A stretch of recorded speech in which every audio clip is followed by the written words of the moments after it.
So now we're going to look at Murray Rothbard, David Friedman, and Anarcho-capitalism. Murray Rothbard, famous for lots of things, but particularly his book For a New Liberty. And David Friedman, who's Milton Friedman's son, wrote a book called The Machinery of Freedom. And I suppose the first thing to say is that when people hear anarchism, they tend to think of ideas as being on the left and in some sense collectivist. But there is a school of thought within classical liberal thought who are anarchists who base their ideas on capitalism, and that's what we're going to have a look at. Murray Rothbard, he defended his position. He based it on this idea of natural rights, in that sense similar to Rand and Nozick and other believers in it. But he was also strongly influenced by Mises, and he developed what he called the non-coercive axiom, the non-coercive truth.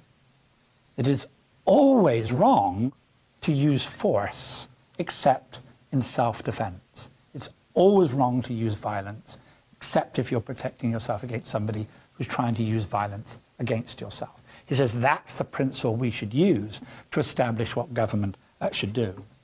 David Friedman, from a different point of view, he very much follows the same methodology of his father, the Chicago School of Empirical Analysis.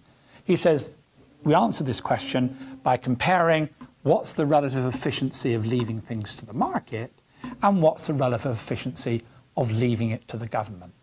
Two very different sorts of methodologies, one clearly based on natural rights, one clearly based on consequences.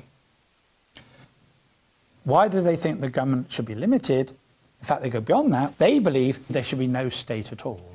Well, that raises the question about what is a state? The classic definition of a state comes from Max Weber, the German sociologist. A state is an institution which claims a monopoly of the legitimate use of force over a given territory. So within the society the government covers, nobody else is allowed to use force. Only the government should be allowed to use force. Rothbard criticized this because he said, what does governments do? They violate our rights. They obtain what they want through coercive means. If we don't do what the government wants, they will throw us in prison. So, for example, he says that taxation is theft. If somebody came along and took 25%, 40% of our income and said, if you don't give it to me, I'm going to put you behind a jail, we would call that person a thief, a criminal. Rothbard says, well, why do we behave any differently when it's the state that comes along and says it wants to take 25% and 50% of our income? It is the state is simply a criminal which is violating our rights. David Friedman, taking this efficiency approach, he says the state is inevitably inefficient. All right, we carry out the empirical approach. We measure government efficiency versus market efficiency. He concludes the market is always more efficient than government. Whereas his father Milton Friedman saw there were some circumstances where that wasn't true. He argues empirically it's always true. Even things that most people assume that only the government can do, like defense or provision of roads, David Friedman argues actually the market can provide these things most efficiently. This is what he argues in his book, The Machinery of Freedom.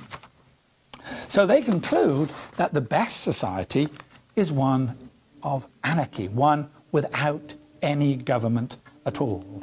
So government is both illegitimate, it has no specific moral claim on us than any other single individual, and it's also inefficient. It cannot provide more efficiently the goods and services that the market is able to provide. And alternatives exist. We tend to forget, for example, that there are more people employed in the private security sector than employed by the police force.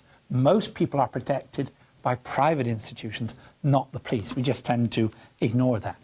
We ignore the fact that many disputes between businesses don't go towards state courts.